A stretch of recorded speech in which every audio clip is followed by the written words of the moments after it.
Hi, and welcome to another episode of About the Authors TV. I'm your host, Jake Brown. With over 70 million books sold in 100 countries around the world and counting, Sherrilyn Kenyon, creator of the legendary Dark Hunter universe of series and spin-offs, including the Were Hunter series, the Dream Hunter series, the Hell Hunter series, the Lords of Avalon and Dead Man's Cross series, the League series, the Bellador series, the Bureau of American Defense BAD series, the Silent Swan series, the Nevermore series, the Seawolf series, the McAllisters series, the Chronicles of Nick series, along with comic books, graphic novels, multiple award wins including the Maggie Award of Excellence, the Marrow Award, the Holt Medallion, the Romantic Times Kiss Award, the Affaire de Coeur Readers Award, the Sapphire Award, the Romantic Times Reviewers' Choice Award, the Golden Choice Reader's Choice Award, the Golden Quill Award for Best Paranormal, and the Bookseller's Best Award, among many more.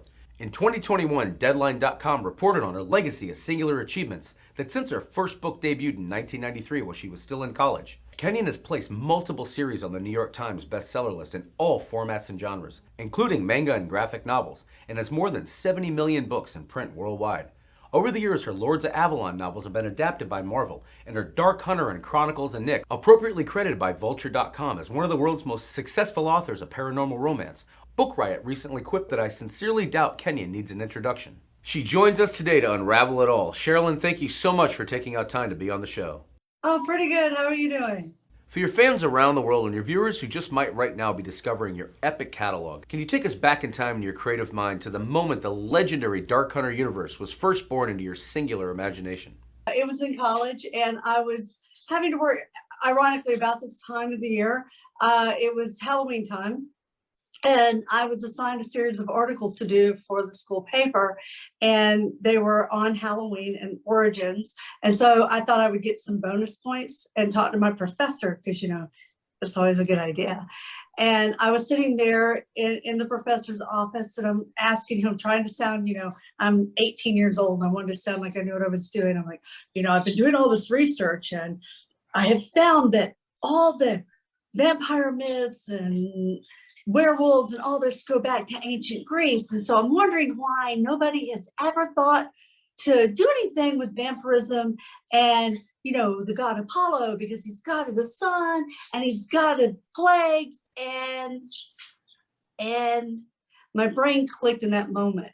And I'm like, holy God, this is a great idea, because if you did that, and it was just weird, because I'd always been writing horror, and I had all these little other ideas that had gone in. And in that moment, just, I had a bunch of characters. And I literally got up and ran out of the professor's office and forgot what I was doing. Went back to the dorm, started writing that night. And of course, the next day, the professor's like, did we finish that interview? I was like, I know. Do I still get bonus points for your class? Did the name Dark Hunter come to you right away? No, I grew up with that. That actually comes from my dad. My brothers were big hunters. So, and my dad was military. And he, if you hunt, I'm from rural Georgia. So anybody who hunts, so you get up at old dark 100 to go hunting. And so my daddy used to, drag us out of bed. My older brother would be like, Daddy, I don't want to be no dark hunter. Can I please be a noonday hunter? Please, God, why are you dragging me out of bed? And so, the term was just kind of like, that would be a good term for this. Thank you, big brother. Any favorite characters among those who anchored each book, like Julian and Grace, Kyrian and Amanda, Talon and Sunshine, Zarek and Astrid, or Wolf and Cassandra, and others that were created as far back as the show's origins? Talon, actually, he was one of the first, but I stole him out of a fantasy set of stories I'd written. He seemed like a good idea. He was a Celt, he had a good origin story. Ashron was one of the originals, but back then he was one of the bad guys. He and his mother were actually anti-Dark Hunter.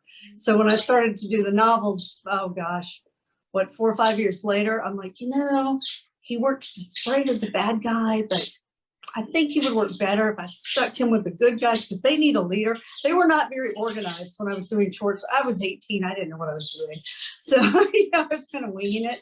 And when I sat down to actually conceptualize a whole big series of novels, I'm like, okay, now we got to think this through a little bit better. The world's cool, but we need to make it a lot better. So yeah, then I started moving chess pieces around, and somewhere I have the old notebook still. And I'm like, okay, wait, if we put Ash over here, But now the demons have no leader. So I had to create Stryker at that point. I'm like, yeah, we need Stryker. Okay, let's lay out some of the groundwork of this literal universe for fans and viewers. At their heart, Dark Hunters are immortal fighters and sell their souls to a Greek goddess named Artemis to get revenge on those who murdered them. Thereafter, they fight in service of mankind against demons and other enemies of the world. Could you elaborate a little bit on their powers and limitations? For instance, they have psychic powers like other vampires. Did you want certain traditional aspects of vampire lore to show up in your specific army of Avengers? Well, originally they, going back to when I was 18, they just kind of sold the whole act of vengeance didn't come into play until I lost my brother. And that was when I was 21. And that was having someone ripped out of your life needlessly. That ain't, 4:00 in the morning, I still remember when it happened. My soul made that sound that, how everybody in the world didn't hear it, and that was when that cry that goes now and resonates to Mount Olympus and calls out Artemis because you need that vengeance so badly. That was when that came in, and that really added a depth to the series that hadn't existed prior. In order to police evil, it takes a greater evil. So yeah, they all do different things. It had to do with the death of my brother because our system of justice does not serve us. I mean, we got the people who killed my brother got off with it. And my grandfather was also murdered, and the people who did it were never found. We know who killed my brother, and they were never brought to justice. And that is something that just, you don't get over it, and karma's asleep at the wheel. So it was just that need to equal the karma, where are you? Turning the page all the way back to childhood, you strike me as a writer, and many of your peers are like this, that were born almost telling stories. Birth, my mother, she was pregnant with my little brother, and I went running in there, and I had done a comic strip thing, and I gave it to her, and it was vampires, and they were killing people, and there's carnage everywhere. I'm like, Mom, look! My mother's like, oh my God, it's a sign, my daughter, that I'm gonna die in birth. My daughter's gonna be left alone. I'm like, no, it's a sign. You locked me in a trunk to see Night of the Living Dead when I was 2 years old. You should have done it. No, I just, and I was 5 years old. I'm like, Mom, when I grow up, I'm going to be a New York Times bestselling author. My mother's looking at me like, you on crack. But do you even know what that is? No, but it's on the front of the book she reads, so it has to be good. I want to be a writer. This is what I want to be. And she's like, oh my God, what have I done? She's weird, but she's ours. We're stuck with her. Out of curiosity, how encouraging were teachers in school of your talent? I did in grade school and middle school. Not so much in high school. And I had one in college that wouldn't let me in my creative writing program because she told me that her program was reserved for people who had a future in publishing, and that, well, I sucked, and not to apply to her program anymore after the third time I applied to get in. Oh my God, I was in college way too long. Miss Vance, when I was in 8th grade, she was absolutely wonderful. Miss J, who unfortunately passed. I was the only student, and when I had her, I think 20 years she'd been teaching, she gave me an A+. She's like, oh my God, I love it. It sounds like you were already pretty far along in your genre of writing to really need much of a push from anyone. Oh yeah, I used to, write to scare my brother. It was my little brother. It was great. I tried to scare my older brother. That didn't work so well. He scared me back, and yeah, he was far more intimidating. I started back in the 70s. I'm older than dirt. So, today I don't know. To me, writing a novel, I started my first novel when I was 8 years old because I was too stupid to know better. And I think it only was maybe 50 pages because, again, I didn't know a novel was long. So,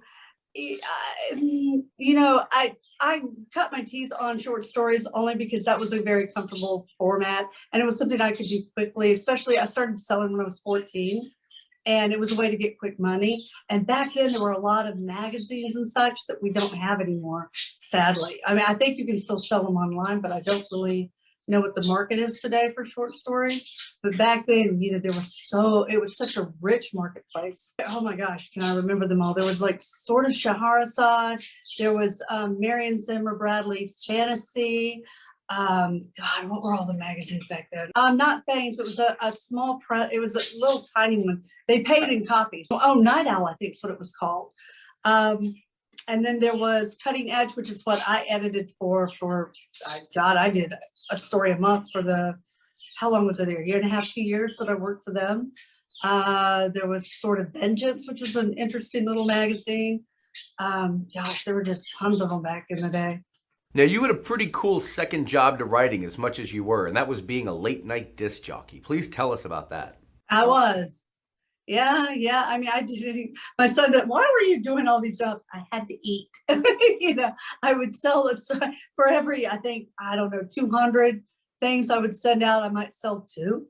I had a really bad return rate on my publishing, unfortunately. I did midnight to 4 so I could write. It was great. Nobody was there. It was actually kind of spooky, but I liked it. The worst part was the bathroom was on the first floor. And yeah, trying to go to the bathroom. I had a punk show, so it really sucked. Not a lot of time. Damn you, you punk people in your short songs. You never let us have time. I'm convinced that really is why Stairway to Heaven was so popular. It's not really, it is a great song, but not so much it's a great song. It gave us time to go to the bathroom. This is before it was electronic, so you're having to queue up albums. It's like, so I would do a lot of album sides going, today we're going to do the entire side of Black Flag, and I'm going to write while nobody's up here with me.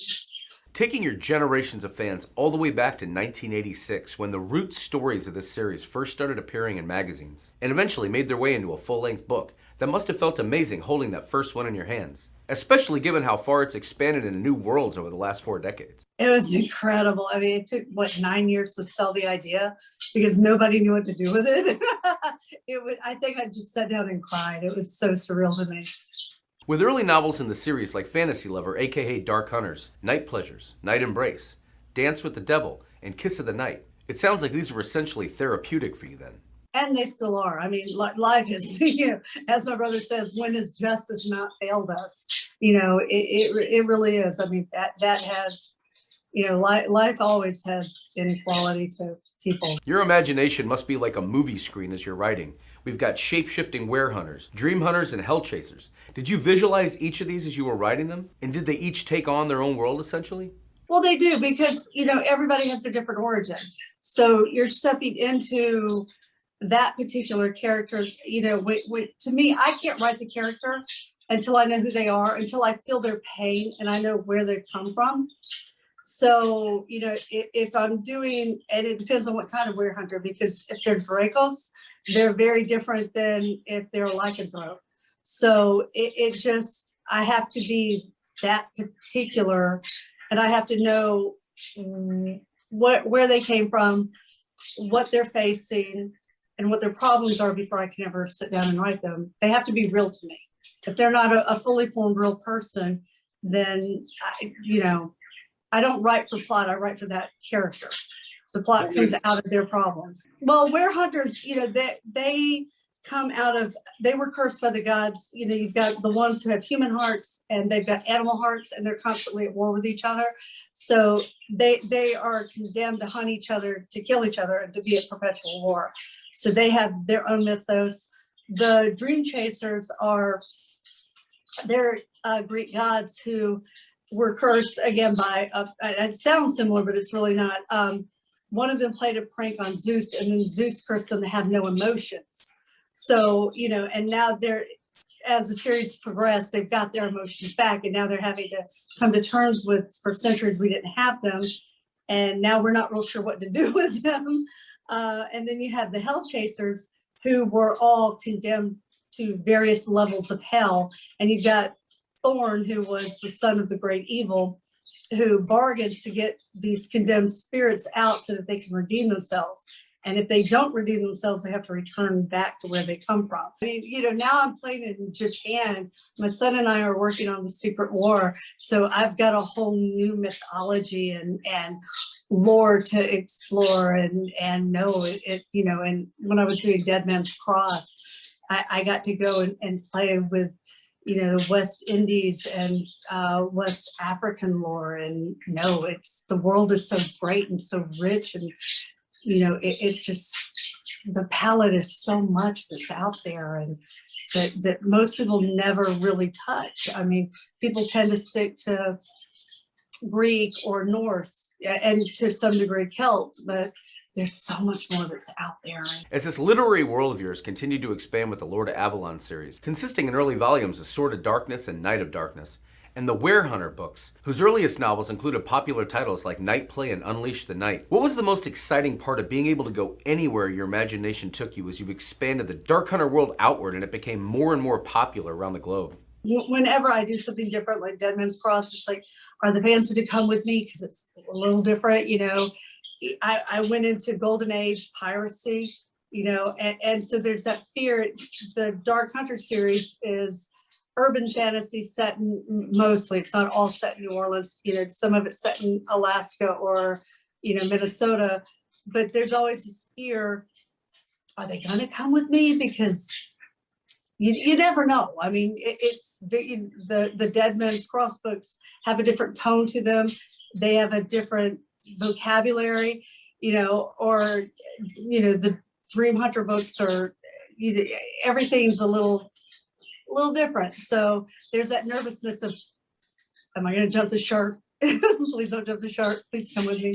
Once you were a decade into writing the Dark Hunter universe, whether with Dark Hunter novels like Devil May Cry, Archeron, One Silent Night, No Mercy, Retribution, and Stygian most recently, or the Dream Hunter books featuring the Dream Hunter, Upon a Midnight Clear, Dream Chaser, Dream Warrior and the Guardian, the Hell Chaser Hell Hunter series, where we have Damien's Angel, Bad Moon Rising, The Guardian, Time on Time, are books like The Dark Side of the Moon, which marked the first time that you blended the Dark Hunter and Werehunter worlds. I have to imagine it's amazingly inspiring to be able to jump around from storyline to storyline or dimension to dimension whenever creativity demands or inspires. Oh, the characters. I mean, there's so many characters. I still, even from early on, I want to do Remy's book. I still haven't got to Remy. I mean, there's always new directions to go to. Every time I look into it, there's always something new, things I haven't gotten a chance to explore yet. I mean, there's so much lore that's still untapped. I really like being able to do the dragons. I want to do a little bit more. I still have not been able to go back and, I touched a little bit on Bastion Back. Gosh, I think it was the first, it was a short story. I wish it had been a full novel. I really want to go back and really do like his brother Macus. There's so much that, I really want to get finished with the Chronicles of Nick. I mean, I kind of got cut off in the middle of that. And I really want to return to Nick. I want to finish out his entire character arc. So there's just so much more to explore. I've got, unfortunately, because of my very horrible divorce, got cut off in the middle of my lead series. And, those books are just like, characters are there and they're bursting to get out. And I haven't been able to. So it's so, it's like I'm at a logger jam. And there's so much, and I wish didn't need to sleep or eat. There's some that like Xander's book, which is the one I'm finishing up now, that I meant to tell 20 years ago. That took me, it was 20 years in the making. That one, I hate that it took me this long to get to it. But there are things like that where it's like, that one should not have taken so long. And I really wish I had gotten to it earlier, because my grandson is named Xander, so now it's a little awkward. It's like, okay, I should have told this one before the baby was born. The biggest thing I think really is, everybody says go read what's popular and do that. I think that's the worst mistake anyone could make. It's hard to go do your own thing, but I really think that the best advice I can give anybody is, first, write what you love. Don't write for profit. That is, remember, especially if you get locked into something that's going to be long running, it's not going to be long running if you don't love it. And I think that's going to show really quick. You're going to get you're going to get tired. If you don't absolutely love it, I've been doing dark country now for almost 40 years. And I've loved every minute of it. The league I've been doing even longer.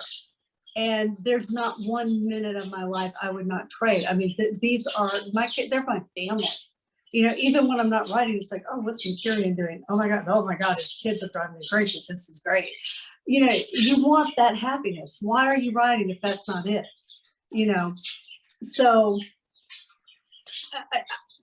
make sure you love it. Go back to the original stuff. Like I said, the original myths, the original, whatever time period, whatever mythology or religion or whatever it is speaks to you. Go to that. Make that your own. Put your own unique spin, because that is what's going to make it uniquely yours. Nobody else is going to have that idea. And you write that because that's yours. And that is what, that's why Harry Potter belongs to J.K. Rowling. Anybody can write a magical school, but that belongs to Rowling because that is Rowling. You do that, and no one will be able to take that from you. And then you're going to have something that people keep coming back to decade after decade. And that's when they start putting tattoos on their bodies for stuff. And that's when it's, oh my God, God bless every fan. What about having all those characters living in your creative mind constantly? Oh my God, all of them. It's very crowded in here. I don't know what it's like to have a normal, and I look at people sometimes going, is it quiet in your head? Because there's a riot going on mine in any given second. Probably Ash. Ash is the one they ask about the most. Talon is usually Zarek. Oh my gosh, they're always asking about Zarek. Jaden, Savitar. And they have unique, and I wish I could convey, Simi. How could I forget Simi? And I wish I could really convey, I can do like Simi speak, but I wish I could really convey the lyrical way I hear her onto a page, because she has such a really cool, unique accent that really only I hear it. And that's the one thing that I can't really do justice to. It's so pretty. You picked up Lords of Avalon again in 2010 after a number of years off with Son to No One, and then a prolific run followed with Dragonbane, Dragonmark, Dragonsworn, and Battleborn. What made you want to pick back up with this crew, and what's been coolest about getting to introduce them to a new generation of readers in more recent years? Oh, everything. Especially the dragons are just, there's so much there. Especially when you're looking at Falcon, that they're so snarky, and the interplay between like Blaze and Max and all of them, they're just, I love my dragons. Like the mandrakes I totally made up. There's no lore for a mandrake, but no, I like to look at, everybody's take, whether it's Chinese or Japanese or European, everybody's Sumerian dragon.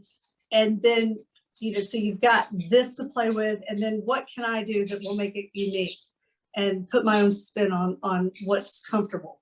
That's, like I did with vampires. Everybody's vampires are immortal. Well, mine aren't. I want to do something to where people go, oh, that's neat. Okay, I didn't think of that. As if you haven't been staying busy enough in the millennium, you managed to find time to launch a new YA series, The Chronicles of Nick, consisting of Infinity, Invincible, Infamous, Inferno, Illusion, Instinct, Envision, and most recently Intensity. And then another 4-book expansion titled Shadows of Fire, including Heart of Venom, Will of Iron, Fist of Fire, and Eye of Stone. Any favorites from among these? Nick was so much fun because, I think I'm a 14-year-old boy. But, I had always wanted to do Nick's series going way, way back. And then it was one of those things that my publisher didn't want me to do, focus on the adult books. These are going so well. We don't want you to take time away from it. And then one day my son came home from school and he was 11 or 12. I think he was 11. He throws himself down on my floor and he's like, Mom, I can't take it anymore. You have to write me a book with zombies or I'm going to lactate. And I'm staring at my kid and I'm like, I'm impressed you know that word, child. Okay. And he hands me a summer reading list. I'm like, yeah, I understand, but you should read these. These are some great books. I don't understand your rebellion here. but I will write you a book with zombies, I promise. So I got started. I got started immediately on Chronicles of Nick, and my publisher's like, we need a heroine. But it's a boy. I promised my son I'm going to write a book about boys. So anyway, and that's a whole nother story. But anyway, Nick was such a fascinating, and I love the progression of him from, coming into the dark hunter world as a teenager and then becoming a dark hunter. And yes, I just spoiled it for anybody who doesn't know that. He has always been such a fascinating character for me. So, I love that you can kind of grow up with him. And that's why I want to finish out his character arc, because I know what actually happens to him. I got such great plans for him. And so that was really why I had to do that at the time that I did it. What have you most enjoyed about the freedom to write under different pen names? Whether Sherrilyn Kenyon, Sherrilyn McQueen, or Kenley McGregor with the Lords of Avalon, the Seawolves, Brother of the Sword, and the McAllister series. Back in the day when I was doing all the short stories, they actually, different genres wanted different names. They were really kind of strange way back when, and then that changed later on. When I started doing novels, I tried a Sherrilyn Kenyon, I crashed and failed. And so then when I had a 4.5 year involuntary hiatus, then when I came back, they're like, we don't want Kenyon because that nobody will buy you again. We don't think the 4 fans you had will ever come back. So now you're Kenley McGregor. Okay, I'm Kenley McGregor. And then when I sold Dark Hunter, my publisher at the time was like, you can't use Kenley McGregor. We won't let you. You're not going to destroy what we built with Kenley with those Dark Hunter books, because we know they're going to crash and burn and nobody's going to buy it, and you're not going to destroy this, okay? And my publisher's like, well, maybe there's some fans for Kenyon still out there, and in case they are, we'll go back to Kenyon, okay? Okay. And then the publisher under McGregor's like, can we use Sherrilyn Kenyon too? Publishing's crazy. I would like to use McQueen. I've always liked writing under my own name. Unfortunately, my publisher is kind of locking me into Kenyon, and I'm not happy about that. I used to write as Kenley McGregor. I actually hit the New York Times under Kenley McGregor first, and then Kenyon shot past McGregor. I've had other pseudonyms too. So why they think I can't change my name again is beyond me, but they're like, no, it'll confuse them. And okay. Kenley McGregor did Lords of Avalon. And the reason that was once the Dark Hunter books they didn't want took off, they were like, where's our Dark Hunter? I'm like, well, I have a historical branch I can carve out for you. Okay, give it to us. I only presented Dark Hunter to you 9, 10, dozen times, and you told me don't bother us anymore with it. Okay. Publishing. I love playing in the Middle Ages. I get to, show it. Well, I didn't get to show it off, unfortunately, in the books. My dad was always a big, I don't understand why you need that history study. You just wasted money and time in college. That's just useless. Honey, repeat after me. You want fries with that? It's like, Dad, look, I had a reason for it. See right here. That, and besides, at Ring Fairs, I can impress people. I found a use for that useless thing I studied. That was fun. Seawolves. I love the Seawolves. It actually, what I would have loved more in the Seawolves if I had not had to pull out all the paranormal elements. It actually was the precursor to Dead Man's Cross. But at the time, they're like, paranormal pirates, not going to sell, honey. Pull that out. We'll publish it, but we don't want none of that weird stuff in it. Just get it on out of there. So, but I still love playing with pirates. So it doesn't matter if they've got magic in them or not. Looking out across your literal universe of a catalog, please tell us what's coming up in the Dark Hunter world and beyond. Spring will be Shadowfallen. It's the next Dark Hunter book after all these times. Oh my God. Shadowfallen, finally we get to continue the Dark Hunter series, but we strangely go back in time. It's kind of like Son of No One. We go back to the Middle Ages, and it covers a very necessary, and also like six of ancient Greece. But we go, it tells it's one of those keystone books, so we get a lot of really good backstory, especially for the book for Queen of All Shadows. It's, I hate to say that it's integral, because you can actually pick up any book and you could read Queen of All Shadows without it, but if you read it first, there's a whole lot more about Queen of All Shadows. There's a depth to Queen of All Shadows, because it's the great grandparents. So that way I don't have to do foreshadowing if you've read it. And well, if you don't read it, you just don't know. But if you read it, then you do know, and you're like, aha, aha. I'm finishing Queen of All Shadows, which is Xander's book. Hey. That's the next Dark Hunter or Dream Hunter. I think it's Dream Hunter. There's a cross over there. I'm not sure if they're going to put it under Dream Hunter or Dark Hunter, because he does both. Yeah, he's one of those characters. And then we just finished up Secret War, which is it's so great. It's again, we get to explore. It's another YA book that I'm working on with my son, where we explore Japanese. It's called The Secret War, and it is the Secret Wars. Ryuichi is the main character, and oh my god, we've got kami and yokai, and it's just, oh my god, it's fabulous. I love it. It was so much fun working with my two kids too. So that one will come out, I believe, next fall, and then I have the next League book, which will be out next summer. I am so, oh my god, my League! Ah! I get to work on my assassins again. What originally planted the seed for the League series, which also has a fan base all its own? Childhood. My imaginary playmates were assassins, which kind of says it all about my childhood. My dad was military, and him and my uncles did Vietnam, Korea, and so I grew up listening to them talk about, well, if I ran the war, this is how we do it. All you need are some really good. You just go in and you take care of it. You don't need to kill everybody. Just one good team will go in and, I'm like, assassination politics. Heh. It's a good idea. Yeah. And so as I grew up, it became more and more like, I like doing this. I can, yeah. Instead of a government, take out hits on people. Issue death warrants on people who you don't like. Yeah, I like that. Yeah. Government sanctions it. And literally, the main characters are my childhood playmates. So, I mean, these are my imaginary playmates from 5 years old. It's like, these are I jumped on the couch with these guys. So it's very surreal to me that now other people love them too and can see them. It's not just me now.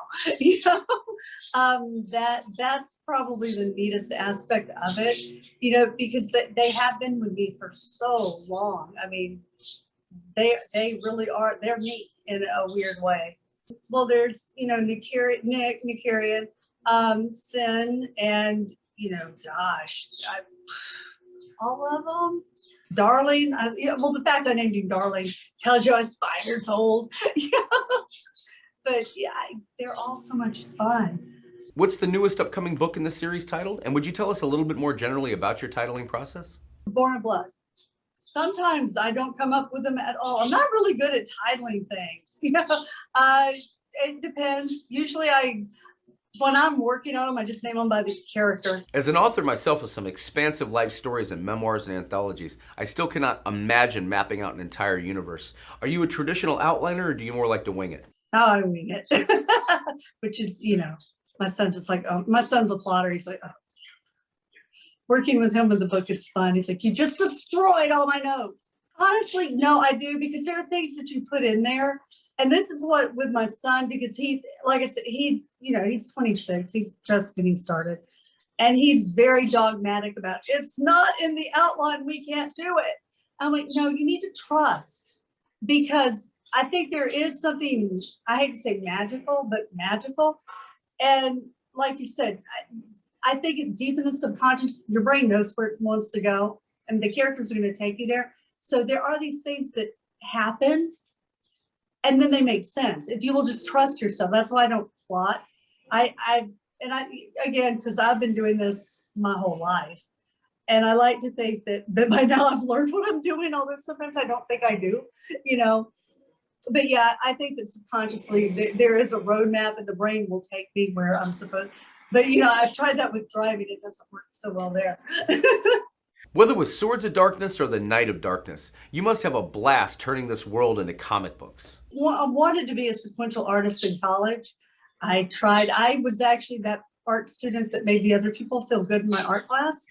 Um, that is really just being able to finally do something in that form was so great because I grew up on comic books. I grew up in the middle of 8 boys. So, that was probably, I'll kill you over my comic. We were all big comic readers and yeah.